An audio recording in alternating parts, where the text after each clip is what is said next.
सोचो, एक ऐसा मर्डर केस जिसमें किलर पकड़ा भी नहीं गया और पेरेंट्स खुद सस्पेक्ट बन गए। 2008 में नोएडा के एक फ्लैट में हुई 14 साल की लड़की आरुषि तलवर की मौत ने पूरे देश को हिला दिया। पहले सर्वेंट पे शक हुआ, फिर पेरेंट्स पर। सीबीआई की 2 टीम्स ने अलग थ्योरीज दी और मीडिया ने स्टोरी को एक सेंसेशनल ड्रामा बना दिया। आखिर कौन था आरुषि का किलर?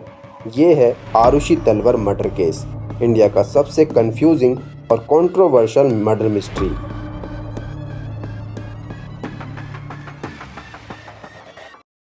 आरुषि तलवर एक 14 साल की ब्राइट इंटेलिजेंट लड़की नोएडा के जलवायु विहार सोसाइटी के एक पॉश फ्लैट में रहती थी। अपने पेरेंट्स के साथ, राजेश और नुपुर तलवर के साथ। दोनों सक्सेसफुल डेंटिस्ट थे, अपना क्लिनिक चलाते थे। आरुषि एक कन्वेंट स्कूल में पढ़ती थी। दोस्तों कहते थे वो स्वीट और एम्बियस थी। बाहर से देखने में सब कुछ परफेक्ट लगता था, एक हैप्पी फैमिली। लेकिन 15 मई 2008 की रात सब कुछ बदल गया। 16 मई की सुबह नुपुर तलवर आरुषि के रूम में जाती है और वहां कुछ ऐसा देखती है जिससे उसके होश उड़ जाते हैं।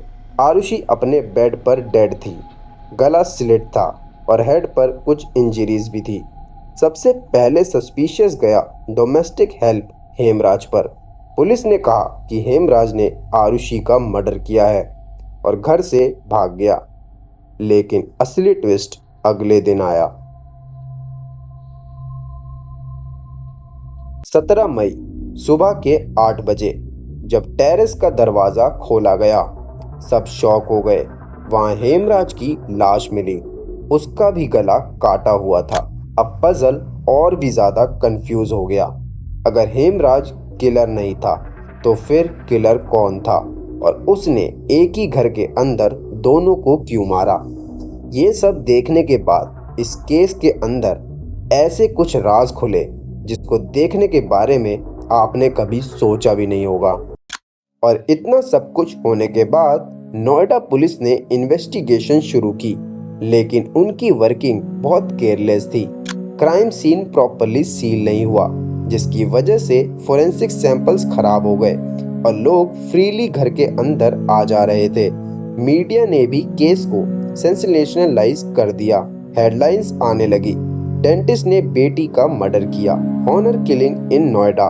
पुलिस ने एक थ्योरी बनाई, राजेश तलवर ने आरुषि और हेमराज को एक कॉम्प्रोमाइजिंग सिचुएशन में देख लिया और गुस्से में दोनों का मर्डर कर दिया।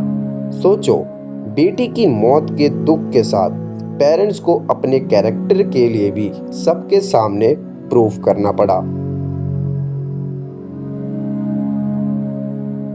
और उसके कुछ दिन बाद ही ये केस बहुत बड़ा बन चुका था, जिसको सीबीआई को हैंड ओवर कर दिया गया। पहली सीबीआई टीम ने कहा कि पेरेंट्स इनोसेंट हैं। उन्होंने सस्पिशियस दिखाया टीन डोमेस्टिक हेल्प पर, कृष्णा, राजकुमार और विजय। उन्होंने पॉलीग्राफ और नार्को टेस्ट भी कराए, लेकिन कोई सॉलिड प्रूफ नहीं मिला। फिर दूसरी सीबीआई टीम आई, उन्होंने उल्टा पेरेंट्स को ही सस्पेक्ट डिक्लेयर किया। उन्होंने कहा राजेश और नुपुर ने ही आरुषि का और हेमराज का मर्डर किया है। एक ही एजेंसी की 2 टीम्स और दोनों का ही थ्योरीज बिल्कुल अपोजिट। इस वजह से लोग और कंफ्यूज हो गए। आखिर सच क्या है, ये जानने के लिए नोएडा की पुलिस बेहद परेशान थी।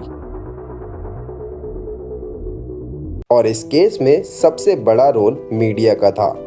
सबसे बड़ा कंट्रोवर्शियल रहा। उन्होंने बिना प्रूफ के पेरेंट्स को गिल्टी बना दिया। स्टोरीज बनने लगी कि आरुषि का अफेयर था, पेरेंट्स को ये पसंद नहीं था और उन्होंने हॉनर किलिंग किया। टीवी डिबेट्स और न्यूज़पेपर हेडलाइन में तलवर कपल के कोल्ड ब्लडेड किलर्स के रूप में दिखाया गया। पब्लिक परसेप्शन भी बदल गया। एक तरफ लोग सिंपैथी देते थे और दूसरी तरफ उन्हें सस्पेक्ट समझते थे। सच क्या है, इससे ज़्यादा इम्पोर्टेंट बन गया कि न्यूज़ चैनल क्या बोल रहे हैं। 2013 गाजियाबाद की कोर्ट ने राजेश और नुपुर तलवर को गिल्टी डिक्लेयर कर दिया। उन्हें लाइफ टाइम इम्प्रिजनमेंट दी गई।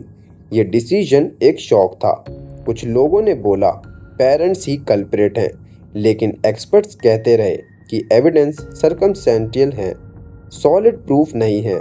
2017 में इलाहाबाद हाई कोर्ट ने दोनों को एक्विट कर दिया। कोर्ट ने कहा कि सीबीआई की इन्वेस्टिगेशन फ्लॉड थी और उन्हें बेनिफिट ऑफ डाउट मिलना चाहिए था। 9 साल जेल में बिताने के बाद तलवर कपल फाइनली फ्री हो गए, लेकिन सवाल अब भी वही है, आरुषि और हेमराज का असली किलर कौन था?